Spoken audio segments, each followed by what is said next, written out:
is much better. Wow. Okay. Thanks, Chris. Okay, go ahead. Okay. Hi, I'm Jacinta McDonnell, and thank you so much for the opportunity to present my deputation for the City of Toronto budget. I'm originally from Zambia, and when I was 6, my family and I moved to Ireland, and we lived there for a year until we immigrated to Canada. I'm a single mom with a 24-year-old son, and I am doing everything I can as an environmental activist to help end the destruction of our environment so that someday he will live without the threat of a climate crisis. I'm with Toronto Health Save, Plant-Based Treaty 1.5, Toronto 350, and Toronto Climate Action Network.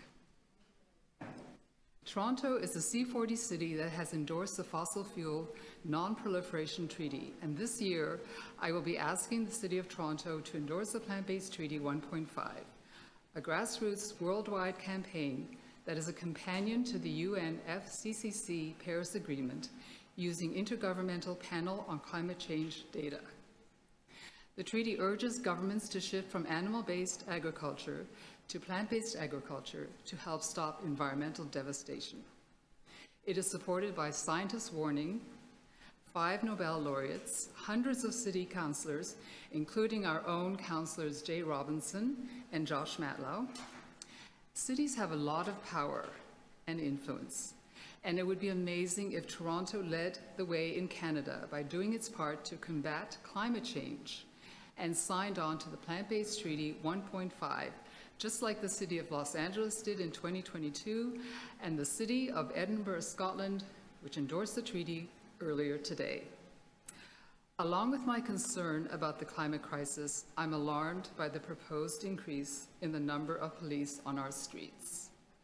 The city budget could be more focused on building homes for everyone and offering mental health support to those who are in need.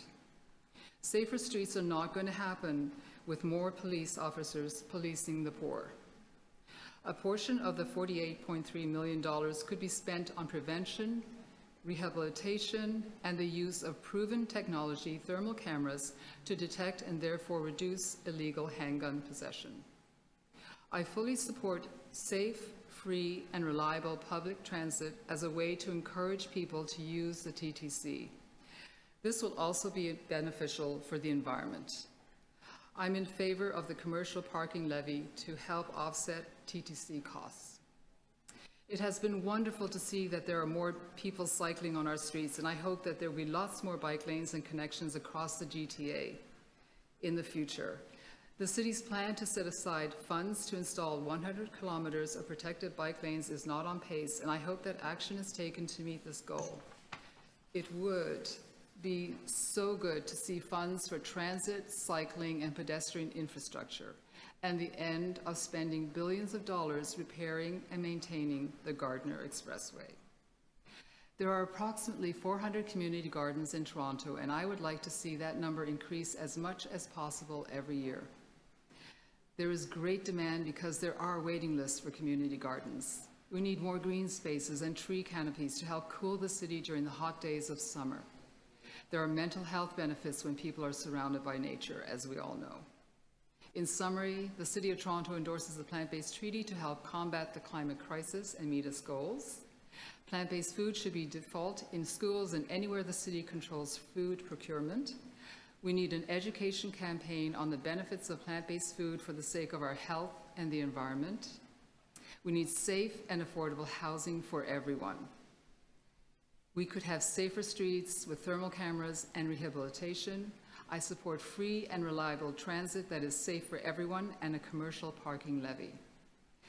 The repairs and maintenance of the Gardiner Expressway should end, and funds could go to transit, cycling lanes, and pedestrian infrastructure. I support the boulevard option. The city needs more parks everywhere, tree canopies, and community gardens.